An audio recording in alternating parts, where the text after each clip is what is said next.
தமிழக அரசு ஆதரவற்ற திருநங்கையர்களுக்கு ஆதரவு அளிக்கக்கூடிய வகையில் அவர்களுடைய நிதி சுமைகளை வெகுவாக குறைக்கவும், வாழ்க்கை தரத்தை மேம்படுத்தக்கூடிய வகையிலும் மாதந்தோறும் ரூபாய் 1500 ஓய்வூதியமாக தமிழக அரசு தராங்க.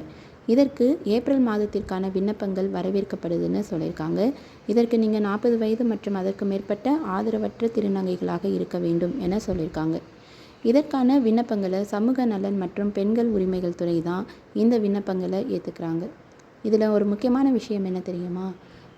நீங்கள் தமிழக அரசு வழங்கக்கூடிய வேறு எந்த திட்டத்திலும் உதவி பெறாத திருநங்கையராக இருக்க வேண்டும் என்பது தான் முக்கியமான நிபந்தனை.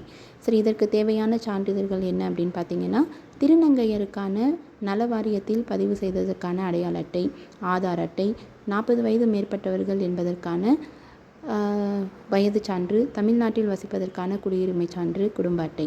நான் சொல்லக்கூடிய இந்த சான்றிதழ்கள் எல்லாத்தையும் நீங்கள் எடுத்துக்கிட்டு உங்கள் மாவட்டத்தில் இருக்கக்கூடிய சமூக நல அலுவலகத்தில் போய் நேரில் விண்ணப்பிக்கலாம்.